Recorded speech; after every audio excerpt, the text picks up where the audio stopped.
نحمده ونصلي على رسوله الكريم اعوذ بالله من الشيطان الرجيم بسم الله الرحمن الرحيم رب اشرح لي صدري ويسر لي امري واحلل عقدة من لساني يفقهوا قولي۔ سورہ حجرات ہم پڑھ رہے تھے، آج اس کا دوسرا رکوع شروع کر رہے ہیں آیت نمبر 11 سے۔ بسم اللہ الرحمن الرحیم۔ یا ایھا الذین آمنوا، اے لوگو جو ایمان لائے ہو، لا یسخر، نہ مذاق اڑائے، نہ تمسخر کرے، قوم کوئی قوم، من قوم کسی قوم سے، عسا ممکن ہے، ان یکونو یہ کہ وہ ہوں، خیرم منہم بہتر ان سے، ولا اور نہ، نساء عورتیں، من نساء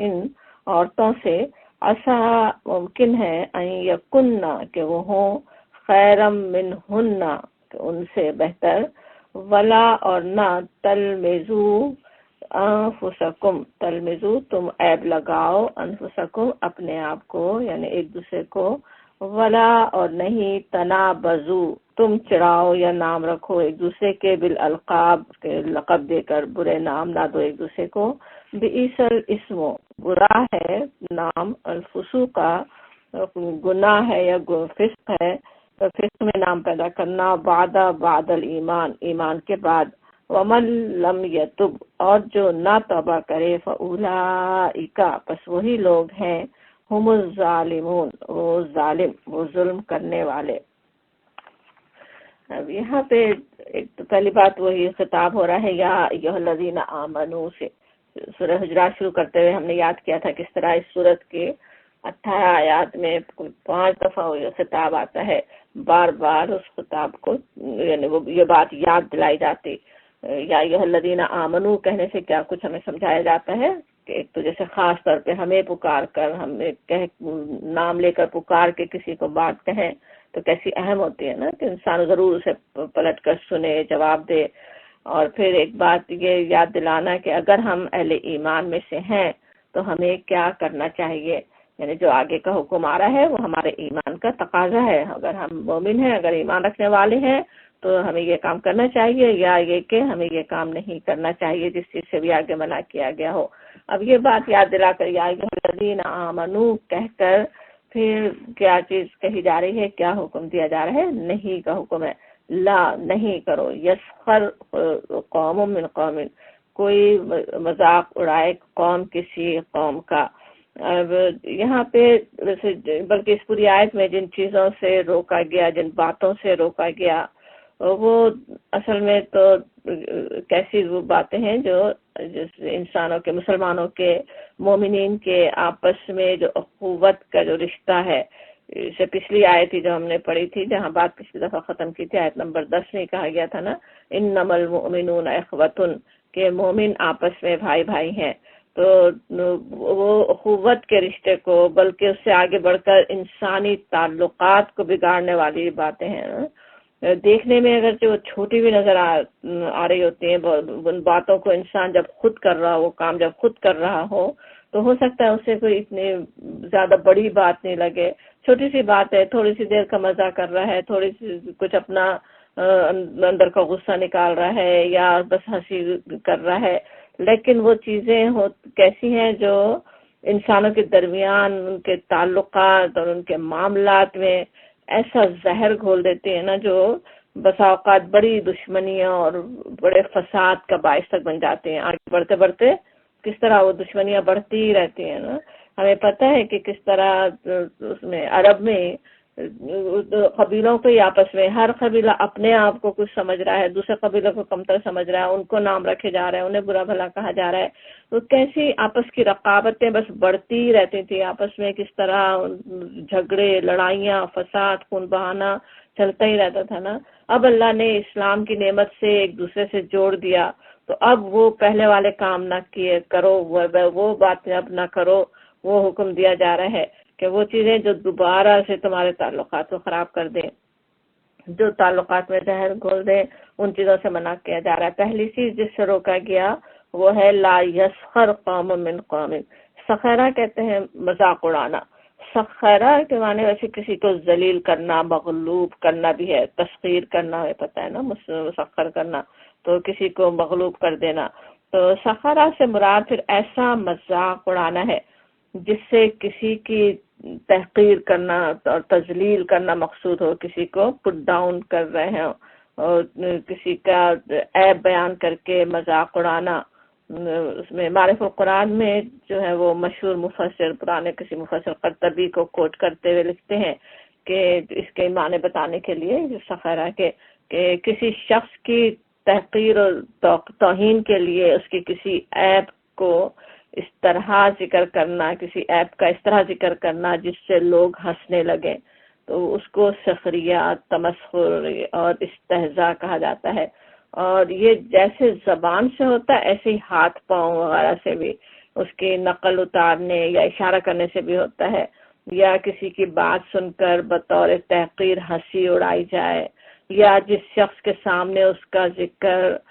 کسی شخص کے سامنے اس کا ذکر اس طرح کرنا کہ لوگ ہنس پڑے. مذاق اڑانا ہم سمجھتے ہیں نا کیا ہوتا ہے. اور یہاں پہ جس طرح سے کہا جا رہا ہے کہ لا یسخر قوم من قوم،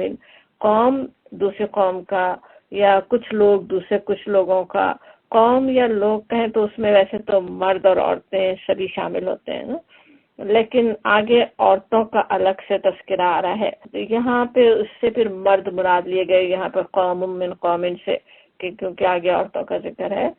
اور پھر یہ بھی بات کہ جیسے بس صاف صاف کہا جا رہا ہے نا نہیں کرو. اور اللہ کی کتاب میں سوچیں کسی بھی چیز کا جب حکم آ جائے تو وہ کام حرام ہی ہوگا نا. کسی چیز سے اگر منع کر دیا جائے تو وہ حرام ہوگا، یا کسی کا چیز کا حکم دیا جائے وہ نہ کریں تو وہ بالکل حرام بات ہوگی. تو یہاں پہ کس طرح سے اس مذاق اڑانے کو کیا جا رہا ہے. اور ساتھ یہ بھی کہ عسیٰ ان یکونوا خیرا منہم، یہ کہ وہ ہو سکتا ہے کہ اس سے بہتر ہوں. اور یہ کہ ولا نساء من نساء، اور نہ عورتیں دوسرے عورتوں کا مذاق اڑائیں، ہو سکتا ہے کہ وہ ان سے بہتر ہو. جن کا مذاق اڑا رہی ہیں عورتیں وہ ہو سکتا ہے وہ ان سے بہتر ہو. اب قرآن میں عورتوں کا تذکرہ اس طرح خاص اہتمام سے اس وقت ہوتا ہے جب ان کی کسی فضیلت اور خاص چیز کا ذکر کرنا مقصود ہونا،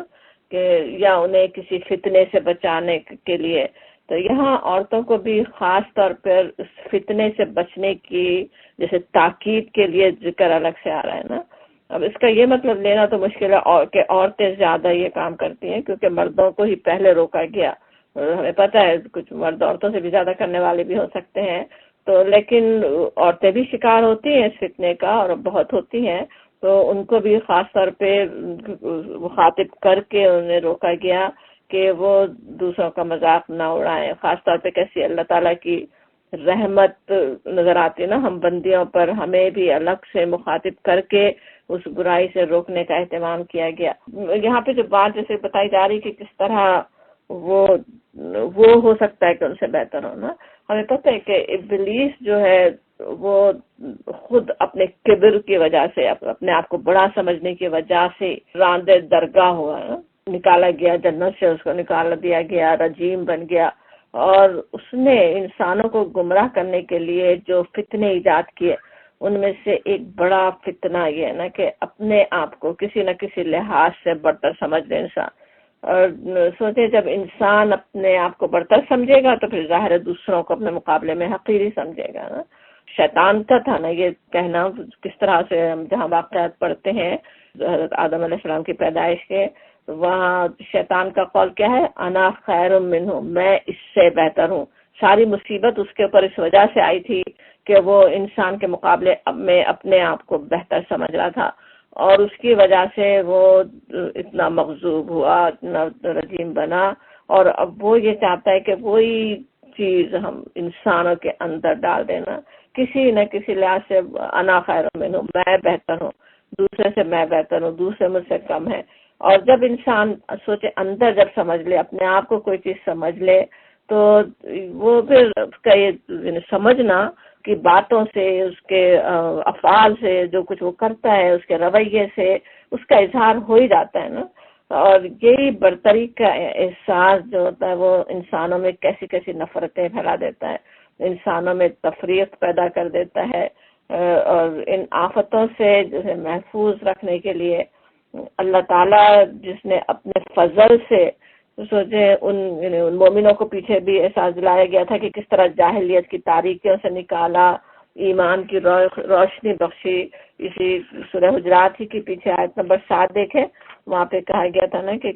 اللہ تعالیٰ کا وہ احسان ہے، ولیکن اللہ، لیکن اللہ نے حبب الیکم، محبت دی تمہارے لیے تمہاری طرف، الایمان، ایمان کو، وزینہ فی قلوبکم، اور تمہارے دلوں کو، وکرہ الیکم الکفر والفسوق والعصیان، اور تمہیں بیزار کر دیا کفر، فسق اور عصیان سے. یہ تو اللہ تعالیٰ نے کرم کیا مومنوں پہ، ان کے دل میں ایمان کی محبت دی، کفر، فسق اور عصیان سے نفرت دی، اور اس کے بعد پھر انسان یہ فسق والے کام کرنے لگے. شاید کے آخر میں کہا جا رہا ہے نا کہ کس طرح وہ فسوق میں نام پیدا کرنا برا ہے، تو وہ کام نہیں کرو، یہ سمجھایا جا رہا ہے.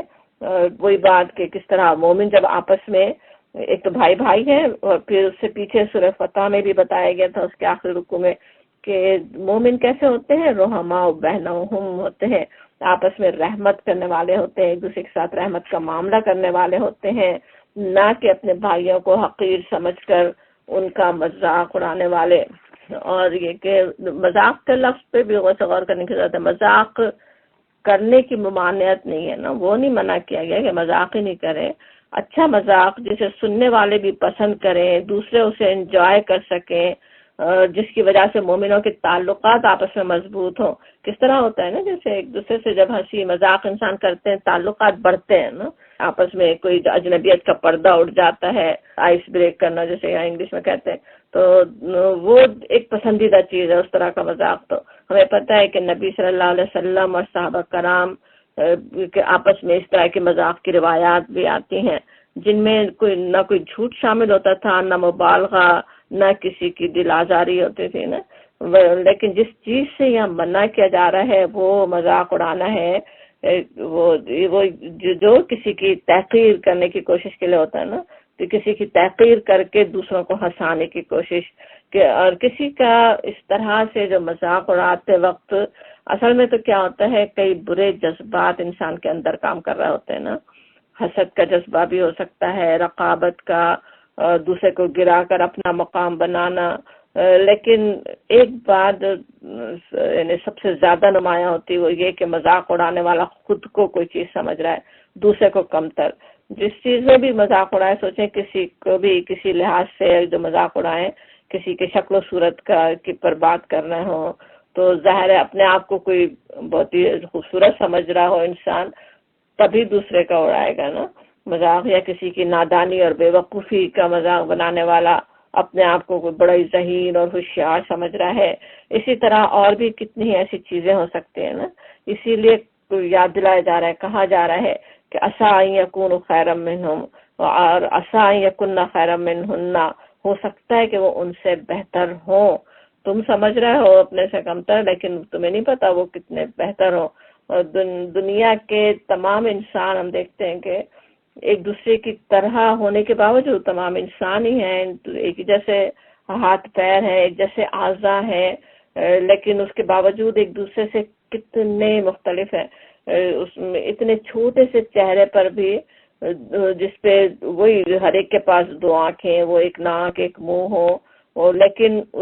جیسے اللہ تعالیٰ جو کیسا خلاق العلیم ہے، اس نے کتنے نمونے، کتنی مختلف شکلیں بنا دی ہیں. جیسے بالکل وہ سنو فلیکس کا سمجھ میں آتا ہے کہ ایک اتنا چھوٹا سا کہ ایک دوسرے سے اتنا مختلف ہونا. اور بالکل اسی طرح ہر انسان بھی ایک جیسے ویسے نظر آتے ہیں، اور لیکن کس طرح دیکھنے میں جتنے مختلف ہیں اتنے ہی مختلف مزاج، عادات، طور اتوار، پسند ناپسند وہ سب مختلف ضرور رہیں گے. اور اسی اختلاف میں اس دنیا کی رنگینی اور خوبصورتی بھی ہے نا. سوچیں اگر سب انسان ایک ہی جیسے ہوتے، سب کی عقل ایک ہی طرح کام کر رہی ہوتی، سب کے ذوق و شوق ایک ہی جیسے ہوتے، سب کی عادتیں ایک ہی طرح ہوتی، تو کوئی معاشرہ، انسانوں کی کوئی سوسائٹی چل نہیں سکتی تھی نا. ہر ایک کو ایک ہی شوق ہو، سب ایک ہی کام کرے تو دوسرے کام کون کرے گا؟ ہر ایک کو ایک ہی جیسی چیز پسند ہو تو دوسری چیزیں کیسے بنیں گی؟ تو اللہ تعالیٰ نے یہ اختلاف رکھا جس طرح ہمارے ہاتھ میں 5 انگلیاں مختلف ہونے کی وجہ سے ہم کیسے کیسے کام ان سے لے سکتے ہیں، بالکل وہی معاملہ ہر معاشرے میں انسانوں کا ہے نا۔ ہر انسان جو ہے وہ جیسا بھی ہے اس کا ایک اپنا مقام ہے، اسے کمتر سمجھنے کی کوئی وجہ نہیں ہے نا۔ اور مذاق اڑانے والا حقیقت میں خود لا علمی کا شکار ہے، ایسا تو خود ہی ایک طرح سے اس سے کمتر بن رہا ہے نا۔ وہ خبر نہیں رکھتا کہ جس کا وہ مذاق اڑا رہا ہے وہ کئی لحاظ سے اس سے بہتر بھی ہو سکتا ہے نا۔ اور انسان کے بہتر ہونے کی اصل بنیاد پھر یہ کیا ہے؟ تقوی ہے۔ ابھی اگلی آیتوں میں جیسے آئے گا، آگے آیت نمبر 13 میں کہا گیا ان اکرمکم عند اللہ اتقاکم، در حقیقت اللہ کے نزدیک تم میں سب سے زیادہ عزت والا وہ ہے جو تمہارے اندر سب سے زیادہ پرہیزگار ہے۔ اور ان اللہ علیم خبیر، بے شک اللہ سب کچھ جاننے والا اور خبر رکھنے والا ہے۔ اب انسان کے عزت اور شرف کی بنیاد نسل، نسب، خاندان، برادری، قبیلہ ہے، نہ مال و دولت یا شکل و صورت یا کوئی اور جو خاندان، اولادیں کتنی ہیں، کہاں پڑھتی ہیں، کس محلے میں رہتی ہیں، کس شہر میں رہتے ہیں، وہ کوئی بھی چیز اس کی بنیادی نہیں ہے کہ وہ کسی کو کمتر کسی کو برتر بنا دینا۔ اصل چیز جو ہے وہ انسان کے دین اور تقوی پر ہے، اور اس کا فیصلہ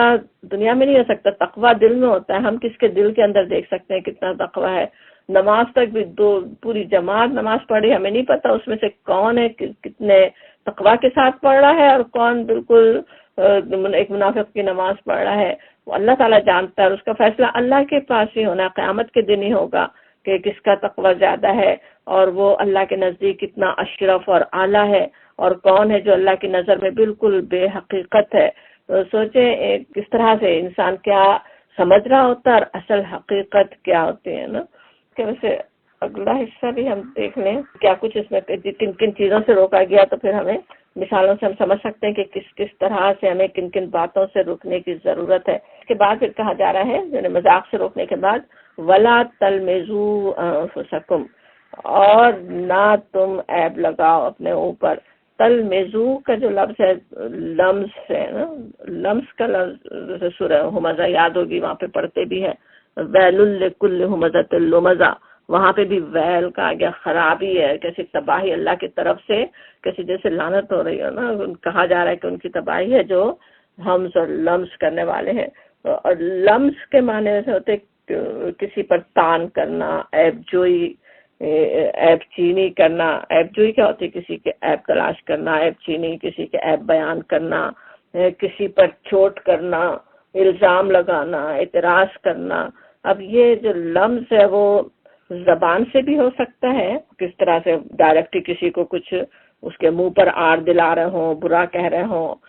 یا ذو معنی لفظ ایک ہی لفظ کہیں جس کے 2 معنی نکلتے ہوں،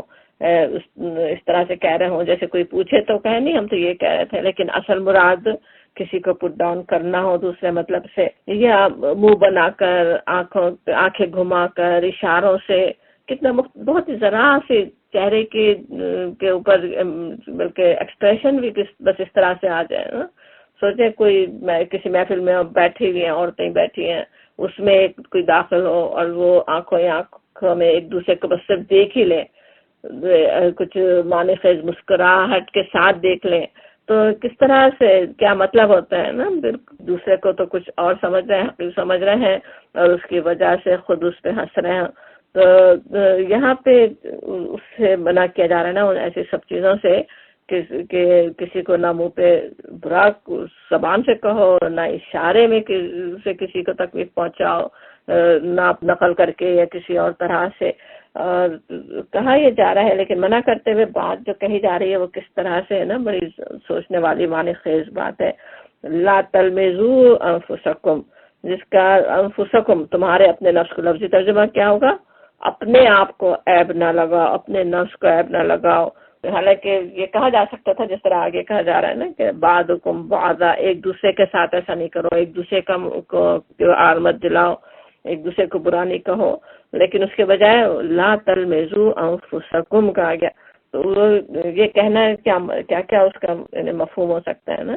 ایک تو کہنا بالکل ویسا ہے جیسے سورہ نساء میں کہا گیا لا تقتلوا انفسکم، اپنے آپ کو قتل نہیں کرو، قتل سے منع کیا گیا لیکن کہا گیا قتل مت کرو، اپنے آپ کو مت کرو۔ دوسرے کو قتل کرنا کیا ہے؟ اس سے پہلے جیسے انسان اپنے ہی تباہی کر رہا، ایک تو مسلمان کا کرنا اپنا ہی بھائی ہے وہ، ایک بالکل اسی طرح کی بات ہے جیسے اپنے آپ کو کر رہے، اسی طرح سے کسی کو نام دینا، کسی کا عیب نکالنا، کسی کو برا کہنا کیسا ہے؟ جیسے وہ اپنے آپ کو کہہ رہے ہیں۔ مسلمان تو جیسے ابھی آگے کی بھی آیات میں ہم سمجھیں گے، آج تو شاید نہ کریں لیکن آئندہ، کہ کس طرح مومن ایک دیوار کی طرح ہوتے ہیں نا، بلکہ کوئی بات ہمیں سمجھی بھی تھی جب انما المؤمنون اخوۃ کی تشریح کرتے ہوئے، مسلمان ایک دوسرے سے کیسے بالکل ایک جسم کی طرح نبی صلی اللہ علیہ وسلم نے فرمایا، وہ اپنے جسم کا حصہ ہے دوسرا مومن، اور اس کو اس پہ تان کرے، اس کو برا کہے تو کیسی بات ہے نا؟ جیسے یہ احساس دلایا جا رہا ہو کہ کسی کے پر زبان کھولتے ہو تو جیسے تم اپنے ہی اوپر کر رہے ہو، اپنے ہی بھائی کو جو ہے بھائی پر تانوں کے جیسے وہ کر رہے ہو نا، تان اور طنز کے جب نشتر چلا رہے ہوں تو گویا اپنے ہی سینے کو، اپنے آپ ہی کو جیسے حملوں کا ہم نشانہ بنا رہے ہیں نا۔ پھر یہ بھی حقیقت ہے کہ کسی کو برا کہنے والا برائی پر جیسے زبان کھولنے سے پہلے ہی اپنے اندر ہی کتنے جیسے برے جذبات جمع رکھتا ہے نا، باہر تو اسی وقت نکلتا ہے جب اندر اتنا زیادہ بھر جائے نا کہ جیسے اندر ٹھہر اس کو سنبھال نہیں سکے انسان، تو وہ پھر باہر نکل رہا ہوتا ہے نا۔ پیچھے بھی سمجھ بھی رہتے ہیں ہم کس طرح خود پسندی ہو سکتی ہے، نفرت کی، نہ بغض اور حسد، کیا کیا چیزیں ہیں، جو گندے جذبات، سڑے ہوئے جذبات جیسے وہ دل میں بھرے ہوئے ہوں، وہ سڑی ہوئی باتیں، ایسی گندی باتیں انسان کے منہ سے نکلتی ہیں جو جا کے دوسرے کو بھی تکلیف پہنچا دیں۔ اور پھر یہ بھی بات ہے کہ جب انسان کسی کو برا کہے گا تو جواب بھی اس کو ظاہر ملے گا ہی نا۔ اسی لیے کہتے بھی ہیں کہ ایک انگلی جب کسی کی طرف اٹھاتے ہو تو 3 انگلیاں تمہاری طرف اٹھتی ہیں نا، کہ کس طرح کسی پہ اشارہ کر کے دیکھیں، جیسے شہادت کی انگلی سے اشارہ کر رہا ہو، باقی 3 انگلیاں اپنی طرف ہی آ رہی ہوں گی نا۔ تو بالکل اسی طرح جب کسی کو نام رکھیں گے تو ظاہر ہے وہ اینٹ کا جواب پتھر سے بھی دے سکتا ہے، ایک کو آپ برا کہیں دوسرے 4 لوگ آپ کو برا کہہ سکتے ہیں۔ تو کوئی اگر ویسے نیک شخص بھی ہو، احسان کرنے والا ہو، وہ اپنی زبان بدگوئی پہ نہیں بھی کھولتا، تب بھی جس نے خود پہلی زبان کھولی ہے، جس نے پہلے کسی کے عیب نکالے ہیں، پہلے کسی کو برا کہا ہے، اس نے تو اپنی طرف سے تو حملہ کرنے کی دعوت دے دی نا۔ تو اس وجہ سے یہاں پہ کہا جا رہا ہے کہ لا تلمزوا انفسکم، اپنے آپ ہی کو عیب مت لگاؤ۔ انسان خود ہی عیبدار بھی ہو جاتا ہے نا، دوسرے عیب لگانے سے پہلے خود اصل عیبدار ہو گیا، خود کے دل میں خرابی آ گئی، پھر دوسرے تک وہ پہنچ رہی ہے۔ اور پھر کہا جاتا ولا تنابزوا بالالقاب، اور نہ تم ایک دوسرے کو برے نام دو، برے نام رکھو۔ تنابزوا اور القاب کا جو لفظ ہے، تنابزوا کا لفظ نبذہ سے ہے، النبذہ کے بھی لقب ہی کے قسم ہے، کسی کو نام دینا، لیکن کسی شخص کی جیسے بری صفات کو اس کے چاہے وہ اس کے اندر موجود ہوں یا نہیں ہو، وہ اس کے ساتھ یاد کرنا، کسی کو بری صفات کے ساتھ یاد کرنا، وہ نبذہ ہوتا ہے نا۔ اور وہ خواہ نسب سے تعلق رکھتی ہو، کوئی برائی جو کسی میں ڈھونڈ کر نام رکھا جا رہا ہے، وہ اس کے نسب کی وجہ سے، اس کے اخلاق، یا کہ کسی کو کسی اور وجہ سے برا نام یا لقب دینا، وہ نبذہ ہوتا۔ اور لقب کا لفظ تو ہم اردو میں بھی استعمال کرتے ہیں، سب پتہ ہے کہ اصل نام کے علاوہ ایسا نام جو کسی کی خاص صفات کی بنا پر اسے دیا جائے، اس کو صفاتی اور تشریفی نام بھی کہہ سکتے ہیں، کسی کی قدر کرنے کے لیے، کسی کا مقام دینے کے لیے بھی لقب دیے جاتے ہیں نا۔ اب یہاں پہ کس طرح کہا جا رہا ہے، دونوں اچھے برے دونوں معنوں کے ساتھ، کہ ولا تنابزوا بالالقاب، دوسرے کو جیسے نام مت، ایسے برے نام مت دو، ایک دوسرے کو برے القاب، برے نام دینے سے منع کیا جا رہا ہے۔ اچھا لقب دینا کسی فرد یا قوم کی عزت افزائی ہے نا، اسی طرح برے القاب کسی پر چسپاں کرنا اس کی جیسے انتہائی توہین اور تذلیل بھی ہے۔ کبھی تو یہ بھی ہوتا ہے کہ اچھے القاب بھی کسی کی تحقیر کے لیے رکھے جاتے ہیں۔ انسان آپس میں کس طرح سے باتیں لوگ کر رہا ہوتے ہیں، اور سوچیں جیسے کسی کو کوئی علامہ کہہ رہا ہے، ملانی، مولوی صاحب، حسین عالم، یہ وہ اس طرح کے لقب کیسے ہیں؟ کہنے کو تو اچھے القابات ہیں، لیکن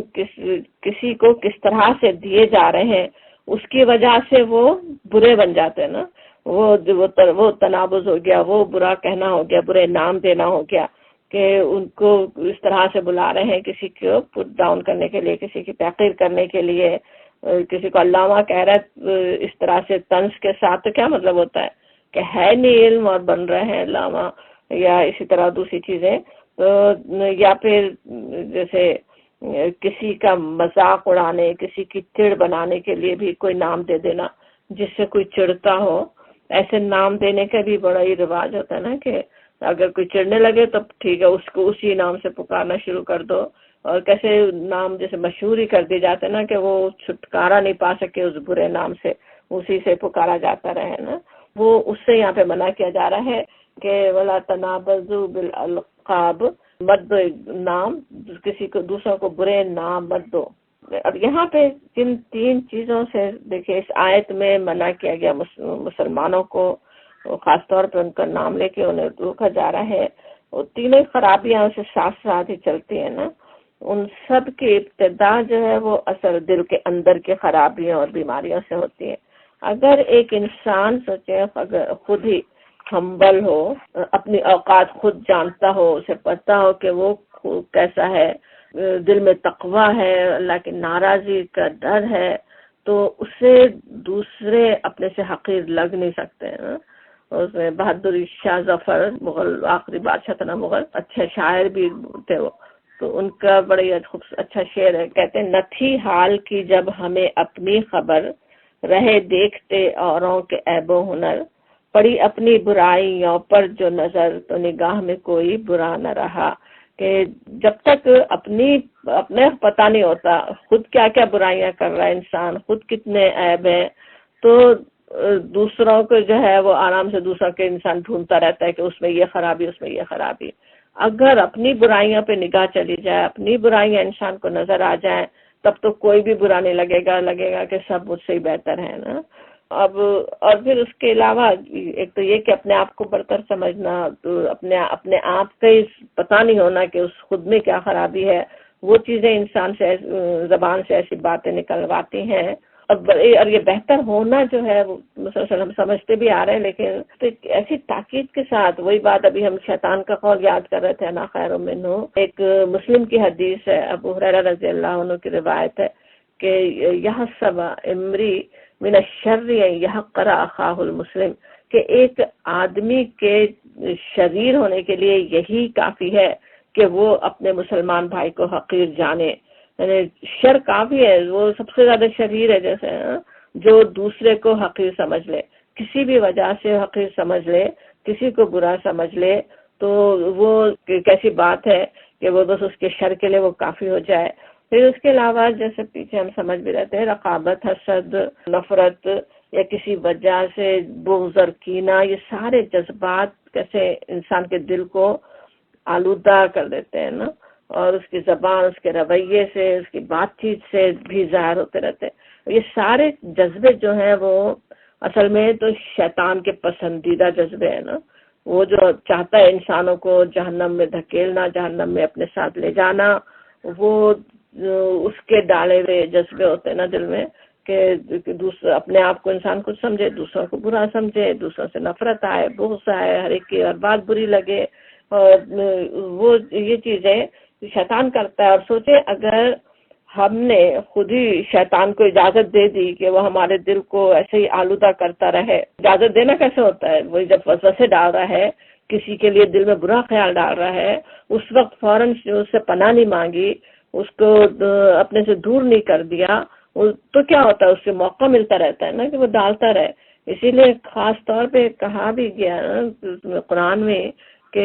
وَإِمَّا يَنزَغَنَّكَ مِنَ الشَّيْطَانِ نَزْغٌ فَاسْتَعِذْ بِاللَّهِ، کہ اگر وہ جب وسوسہ ڈالے شیطان تو فوراً اللہ کی پناہ چالو. اس سورہ حمیم سجدہ کی آیت ہے، اور اس میں اس سے پہلے بات کہی جاتی ہے کہ برائی کا جواب اچھائی سے دینے کی، اور جب اچھائی سے جواب دیں تو کیسے دشمن تک دوست بن جاتے ہیں. تو آپس کے معاملات ہی کی بات ہے وہاں پہ بھی، کہ جب وسوسے ڈالتا ہے شیطان تو انسان کا کام کیا ہے کہ وہ اللہ کی سے پناہ مانگے، تعوذ پڑھے، شیطان کو بھگائے. اور اگر شیطان کو چھٹی مل گئی، ہم نے اس سے لڑائی کر کے اسے نہیں نکال دیا اپنے دل سے، اسے یہ جذبے نہیں ڈالنے دیے، تو کیا ہوگا؟ پھر دل میں سوچیں وہی بھر جائے گا نا. پھر تقویٰ، اللہ کی یاد، اللہ کی محبت، نیکیوں کی فکر کے لیے پھر وہ کیوں جگہ چھوڑے گا وہ شیطان ہمارے دل میں نا. تو اسی لیے دوسروں کو معاف کرنے، اپنے اور اپنے آپ کو بغض سے پاک رکھنے والے شخص کے لیے نبی صلی اللہ علیہ وسلم نے جنتی ہونے کی خبر دی. روایت پورا واقعہ یاد بھی ہوگا آپ لوگوں کو، کئی دفعہ ہم یاد بھی کرتے رہے نا، کس طرح 3 دفعہ ایک محفل میں آدمی ایک آتا ہے، اس کے آنے سے پہلے آپ فرماتے ہیں کہ وہ جنتی ہے. پھر ایک صحابی جا کے پتہ کرتے ہیں، پتہ چلتا ہے کہ وہ کوئی بہت عبادت گزار نہیں ہے، لیکن اپنا خاص عمل بتاتا ہے کہ کس طرح وہ ہر بندے کو اپنا جس سے تکلیف پہنچے اسے معاف کرتا رہتا ہے، اپنے دل کو صاف رکھتا ہے. تو اس طرح سے دل کو صاف رکھنے کی ضرورت ہے نا مومن بھائیوں کے لیے. ایسے شیطانی وسوسوں سے اپنے دل کو پاک رکھنا چاہیے، مگر پاک رکھنا یہ جو ہے وہ بھی بالکل اسی طرح جیسے ہمارا گھر ہے کہ آج ہم صفائی کرتے ہیں، کل پھر صفائی کی ضرورت ہوتی ہے نا. شیطان تو ہر سانس کے ساتھ پلٹ کے واپس آتا ہے، ہر سانس کے ساتھ کوشش کر رہا ہوتا ہے نا. تو اس کو مسلسل پاک کرتے رہنا پڑتا ہے، مسلسل تعوذ کرے، مسلسل اللہ کی پناہ مانگے، مسلسل اپنے دلوں میں اللہ کے مومن بندوں کے لیے محبت پیدا کرنے کی کوشش کریں، نہ کہ نفرت اور بغض پیدا کرنے کی کوشش کریں. جو تکلیف ہوئی ہے، کسی سے اذیت بھی پہنچی ہے، اس کو اللہ کے لیے معاف کر دیں کہ اللہ کے پاس ہم دیکھیں گے، یہاں بس معاف کر دیں، اپنے دل کو ہم صاف کر لیں. تو اس طرح سے جب دل کو صاف کریں گے تو ہی پھر یہ ہوتا ہے نا کہ زبان بھی پھر صحیح ہوگی نا. اور اس کے لیے معاف کرنا یا دل کو صاف رکھنا آسان اس وقت بھی ہو سکتا ہے جب ہم یہ سوچیں کہ دوسرے بھی ہمارے جیسے انسان ہیں نا، ہم سے بھی غلطیاں ہوتی ہیں، دوسروں سے بھی ہوتی ہیں، ہم کسی اور قسم کی کر رہے ہیں، وہ کسی اور قسم کی غلطی کر رہے ہیں، اور وہ جیسے بھی ہیں اللہ نے انہیں بنایا ہے. اور خصوصاً سوچیں ہم بھی قدرت نہیں رکھتے تھے کہ ہم کہاں پیدا ہوں، کیسے پیدا ہوں، کس خاندان سے ہم تعلق رکھیں. اسی لیے کسی کے رنگ و نسل پہ، قد و قامت، صورت شکل پہ تبصرہ کرنا اور اسے حقیر جاننا بہت ہی بڑی بات ہے. اگر سوچیں ہم انسان ذرا سے ایک سالن پہ بھی جو تھوڑی سی دیر ہم نے لگائی، آدھا گھنٹہ، وہ اپنے ہاتھ سے اپنے بنا لیا ہے، حالانکہ اس میں بھی ہماری اپنی خلق نہیں ہوتی، وہ تو تھوڑا سا ہم نے کوشش کر کے ایک چیز بنا دی، اس پہ کوئی ناک بہو بھی چڑھا دے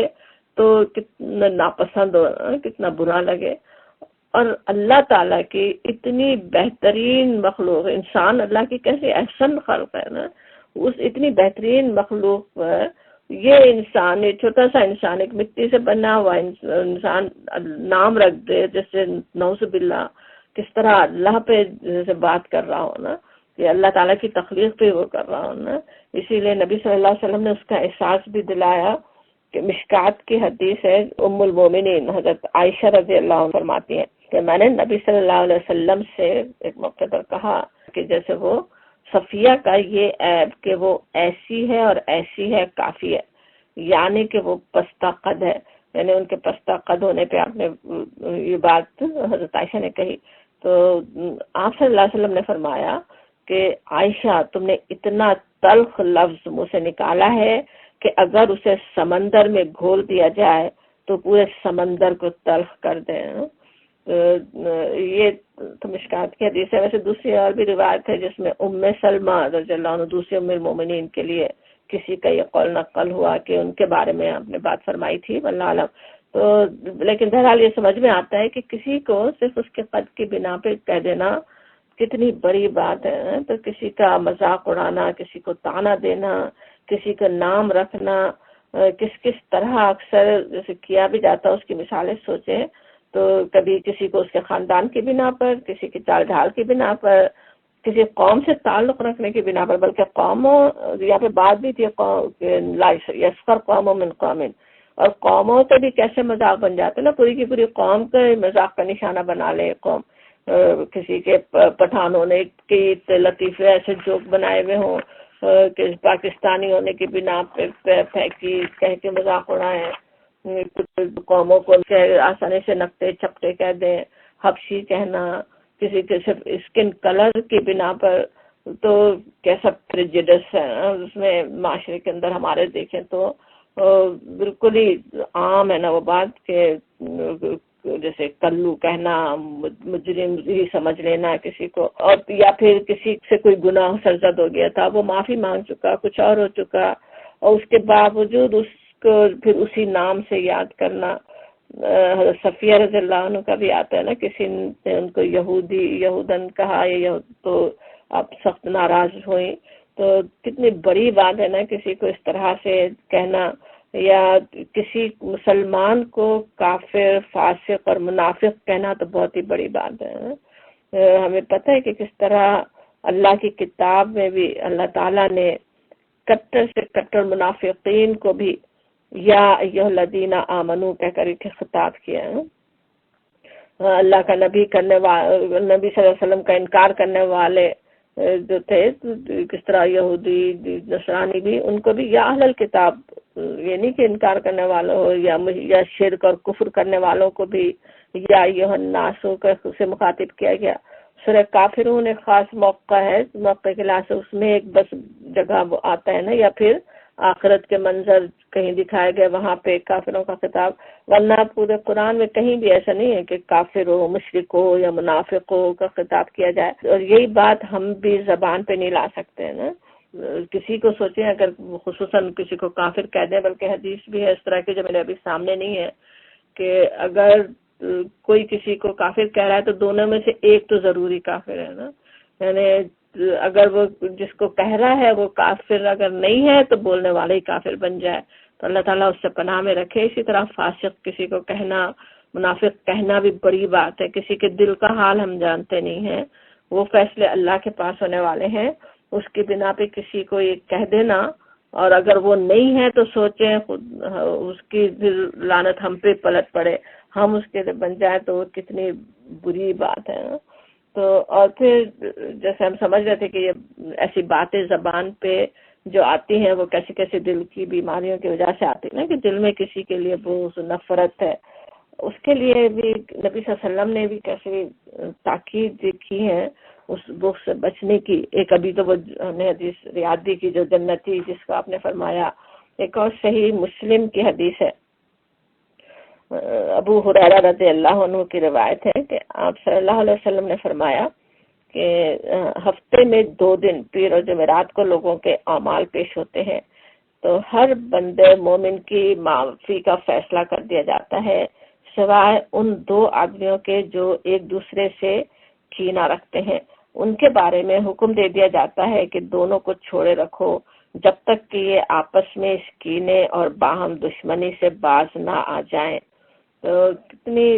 وہ ہے نا اسکیری سوچے تو حدیث، اگر کسی سے کہ دل میں بس کینہ رکھا ہوا ہے، دل صاف ہی نہیں کر رہے ہیں اپنا، تو وہ بھرا ہوا ہے دل میں، اور اس کا اظہار کئی طرح ہو سکتا، قطع کلامی سے یا کسی اور طرح سے، تو وہ معافی ہی نہیں ہوتی نا۔ پھر حسد کا بھی جذبہ جو ایسی بری باتیں مجھ سے نکلواتا ہے، اس کے بارے میں بھی احادیث یاد ہی ہوں گی، ابو داؤد کی حدیث ہے جس میں ابو ہریرہ رضی اللہ عنہ کی روایت ہے، آپ صلی اللہ علیہ وسلم نے فرمایا کہ حسد کے مرض سے بچو، حسد نیکیوں کو اس طرح کھا جاتا ہے جس طرح آگ لکڑی کو کھا جاتی ہے۔ ایک اور مسند احمد اور جامع ترمذی میں آئی ہے حدیث، زبیر رضی اللہ عنہ کی روایت ہے کہ نبی صلی اللہ علیہ وسلم نے فرمایا کہ اگلی امتوں کی بیماری یعنی حسد اور بغض تمہاری طرف چلی آ رہی ہے، اور یہ بالکل صفایا کر دینے والی اور مونڈ دینے والی ہے، یعنی یہ بیماری جو پچھلی امتوں سے چلی آ رہی، انسانوں میں ہمیشہ سے رہی ہے، لیکن وہ کیسی بری ہے، جیسے اس کے حضور نے فرمایا کہ وہ صفایا کرنے والی اور مونڈ دینے والی ہے، اور آپ نے فرمایا اور وضاحت کی کہ میں یہ نہیں کہہ رہا کہ بالوں کو مونڈنے والی ہے، بلکہ یہ دین کا صفایا کر دینے والی ہے، یعنی بالکل ہی دین کو خالی کر دے، دین ہی غائب ہو جائے، حسد سے دل بھر جائے تو پھر اس میں جگہ، اس دل میں پھر دین نہیں ٹھہر سکتا۔ اللہ تعالیٰ اسے اپنی پناہ میں رکھے۔ اور پھر یعنی دل کی صفائی کی کوشش کے بعد پھر جو فکر ہونی چاہیے وہ یہ کہ زبان سے نکلنے والے ہر لفظ کی فکر کرنے کی ضرورت ہے۔ کہ دوسرا قاف میں آتا ہے ما یلفظ من قول الا لدیہ رقیب عتید، کوئی بات نہیں نکلتی مگر اس کے پاس ایک نگران حاضر ہوتا ہے۔ اور یہ بات ہم جانتے ہیں کس طرح ہر بات ثبت ہو رہی ہے نا، جو بات ہماری زبان سے نکل رہی ہے وہ لکھی جا رہی ہے، کہیں ثبت ہو جا رہی ہے، اور ڈیلیٹ کا بٹن بھی نہیں ہے ہمارے پاس۔ استغفار بہت سے گناہ مٹا تو دیتے ہیں، لیکن جس لفظ نے ہمارے زبان سے نکلنے والے کسی لفظ نے سوچے اگر کسی کو ہرٹ کر دیا ہو، جا کے کسی کو تکلیف پہنچا دی ہو، تو وہ تو معاف ہونے والا نہیں ہے جب تک کہ وہی انسان نہیں معاف کر دے۔ اور سوچیں آخرت میں تو جہاں انسان کے پاس اعمال کے سوا کچھ نہیں ہوگا، کوئی بھی اپنا حق نہیں چھوڑنا چاہے گا۔ ہمیں آخرت کا حال پتہ ہے، کس طرح قرآن بھی صاف صاف بتایا جاتا ہے نا کہ اپنے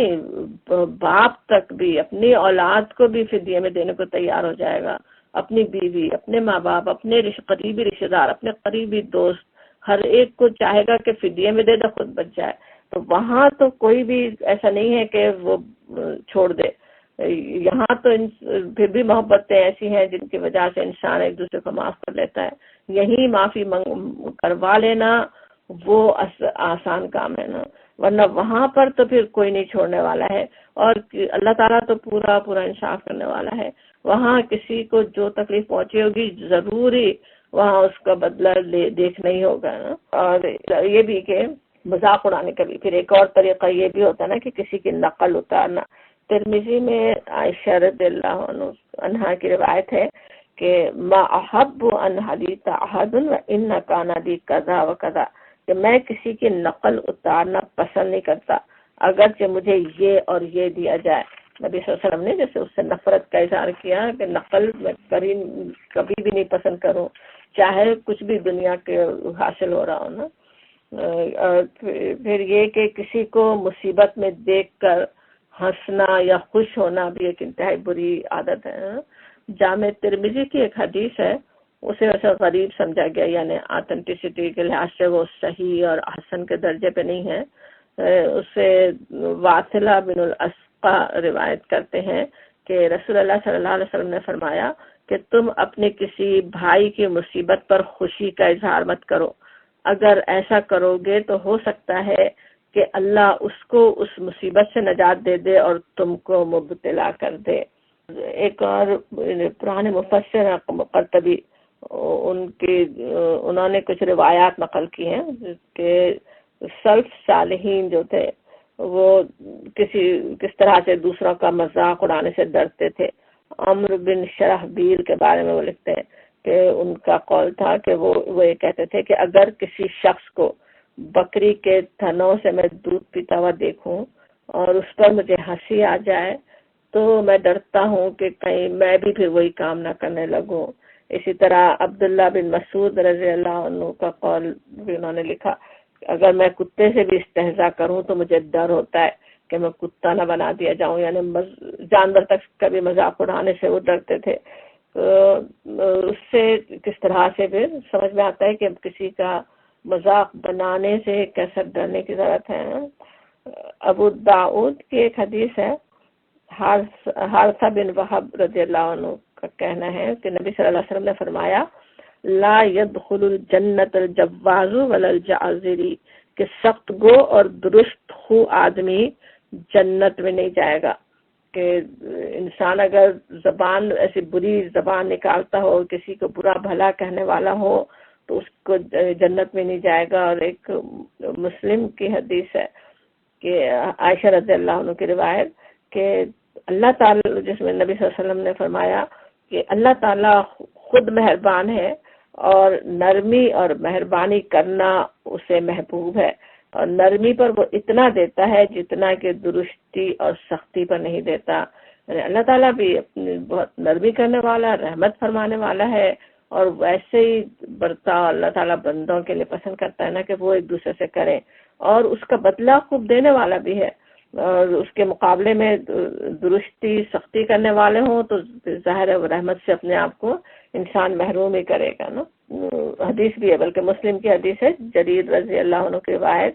کہ نبی صلی اللہ علیہ وسلم نے فرمایا جو آدمی نرمی کی صفت سے محروم کیا گیا وہ سارے خیر سے محروم کیا گیا۔ کہ بندوں کے ساتھ اگر نرمی نہیں کرتا تو جیسے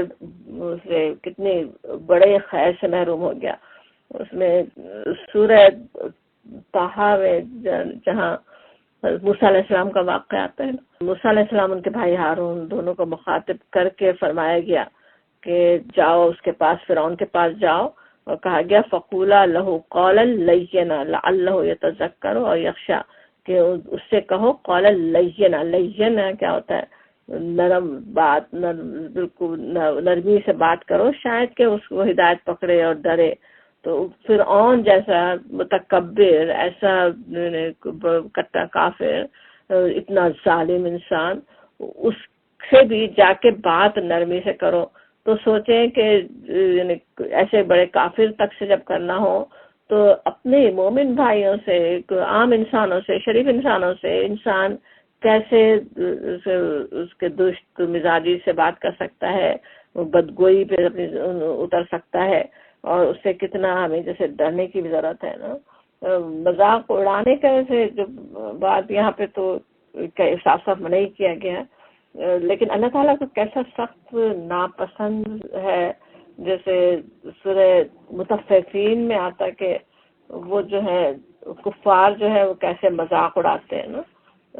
مومنوں کو جب دیکھتے ہیں تو وہ جیسے اشاروں سے، ویسے وہاں پہ بھی مذاق اڑانا، ان الذین اجرموا کانوا من الذین آمنوا یضحکون، کہ وہ جو مجرم لوگ ہیں وہ دنیا میں ایمان لانے والوں کا مذاق اڑاتے تھے۔ وَإِذَا مَرُّوا بِهِمْ يَتَغَامَزُونَ، اور جب ان کے پاس سے گزرتے تو یہ تغامزون کیسا ہوتا ہے؟ اشارے کرتے تھے نا، اشاروں کے ساتھ بھی مذاق اڑانا، اور اس پہ گھر جا کے بھی ان پر ہنس رہے ہوتے تھے، اور اس پہ اللہ تعالیٰ کا کیسا نظر آتا ہے نا غضب۔ تو وہاں پہ آگے کہا گیا کہ فَلْيَعْمَ الَّذِينَ آمَنُوا مِنَ الْكُفَّارِ يَضْحَكُونَ، بس اس دن ایمان لانے والے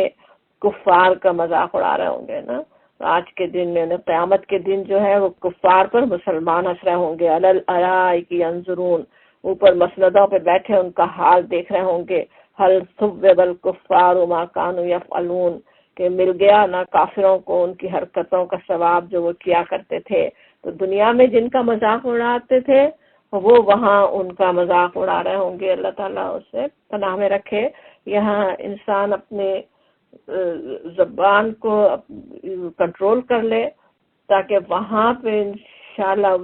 اللہ تعالیٰ کے اس کے غضب کا شکار نہیں ہو۔ ترمذی کی ایک حدیث ہے، ابن مسعود کی روایت، اس میں وہ کہتے ہیں رسول اللہ صلی اللہ علیہ وسلم نے فرمایا کہ مومن بندہ زبان سے نہ حملہ کرنے والا ہوتا ہے، نہ لعنت کرنے والا، اور نہ بدگو اور نہ گالی بکنے والا، کہ کوئی طعنہ دینے والا نہیں ہوتا، طعان ولا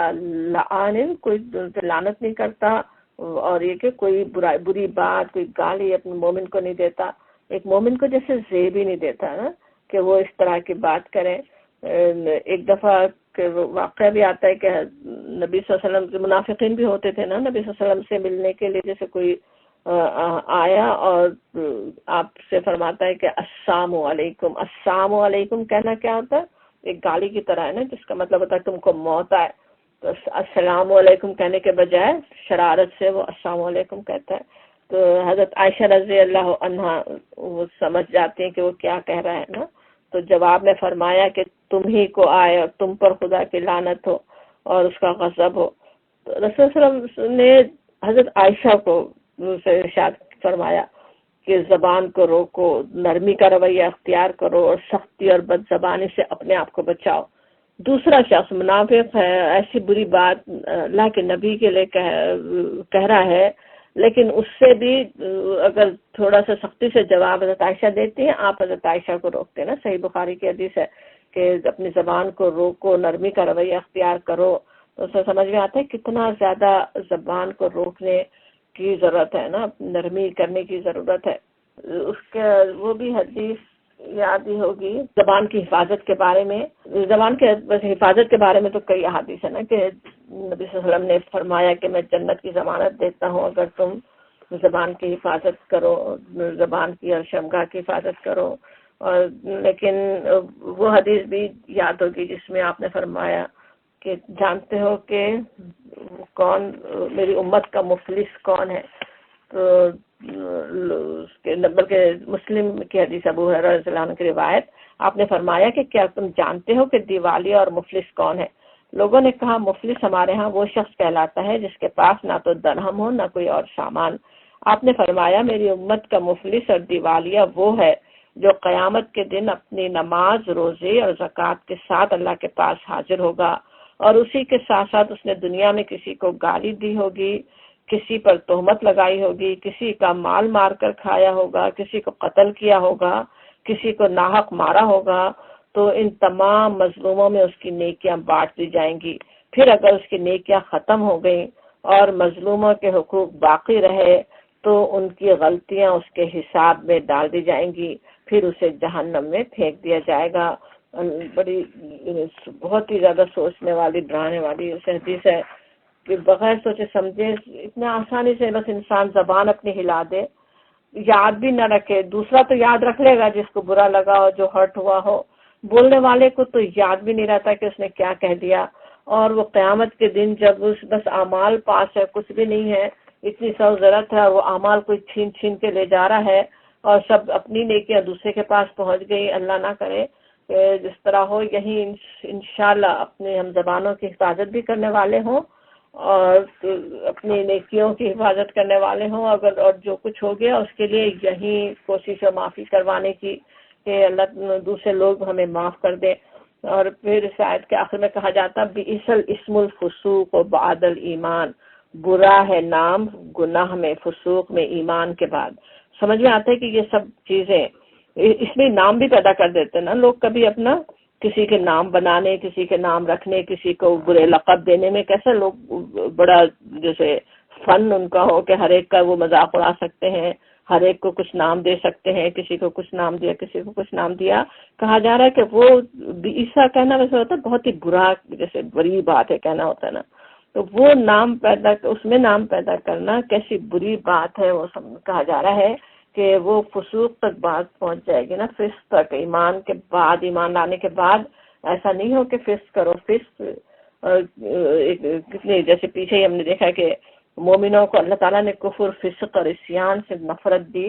اور وہ اس سے گھن کھانے کے بجائے مومن وہ فسق کے کام کرنے لگ جائے. اور فاسق کا جو احکامات ہیں وہ بھی کیسے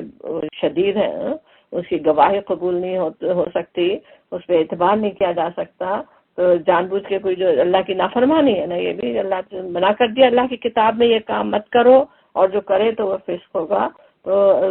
اور یہ کہ وَمَن لَّمْ يَتُبْ فَأُولَٰئِكَ هُمُ الظَّالِمُونَ، اور جو نہ توبہ کرے، یعنی جو ہو بھی گیا ہو تو پلٹے اللہ کی طرف توبہ کرے، ورنہ فاسق کی موت مر جائیں گے. ہم الظالمون، وہی لوگ ظالم ہیں. ان ظالموں میں، ایسے ظالموں میں ہم شامل نہ ہوں انشاءاللہ. اللہ تعالیٰ اپنی رحمت سے ہمیں اپنی زبانوں کی حفاظت کی توفیق دے، کسی